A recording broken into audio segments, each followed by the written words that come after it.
जन्म के समय पर हम बच्चे को 3 टीके लगाते हैं। पहला है OPV, ओरल पोलियो वैक्सीन। इसे एट बर्थ देना होता है। यदि किसी कारणवश हम इसे नहीं दे पाए हैं तो हम इसे 15 दिन के अंदर कभी भी दे सकते हैं। यह OPV की 0 डोज काउंट होती है। दूसरा टीका होता है BCG। यह बच्चे को टीबी से बचाने के लिए होता है। इसे भी हमें जन्म के तुरंत बाद बच्चे को लगवा देना चाहिए। यदि नहीं लगा है तो 1 वर्ष की उम्र के अंदर हम यह टीका बच्चे को कभी भी लगवा सकते हैं। तीसरा होता है हेपेटाइटिस B, जो बच्चे को पीलिया से बचाने के काम आता है। इसे बच्चे को एट बर्थ लगना चाहिए।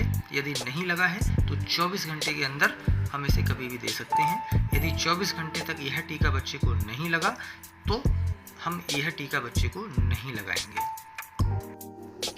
जन्म के बाद हम बच्चे को 6 वीक अर्थात 42 दिन पूर्ण होने के बाद सेशन पर बुलाते हैं और उसे हम OPV की पहली डोज देते हैं, रोटा वायरस इसकी पहली डोज देते हैं, FIPV की पहली खुराक देते हैं, PCV की पहली खुराक देते हैं और पेंटावेलेंट की पहली खुराक देते हैं।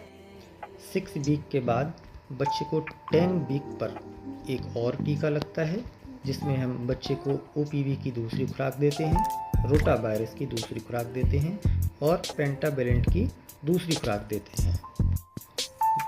10 सप्ताह के पश्चात हम बच्चे को 14 सप्ताह पूर्ण होने पर सत्र पर बुलाते हैं और उसे OPV की तीसरी खुराक, रोटा वायरस की तीसरी खुराक, IPV की दूसरी खुराक और PCV की दूसरी खुराक और पेंटावेलेंट की तीसरी खुराक देते हैं। 14 सप्ताह के बाद हम बच्चे को 9 माह पूर्ण होने पर सत्र पर बुलाते हैं और उसे IPV का तीसरा टीका लगाते हैं, MR का पहला टीका, PCV का बूस्टर लगाते हैं, JE का पहला टीका लगाते हैं और साथ में विटामिन A की पहली खुराक भी देते हैं।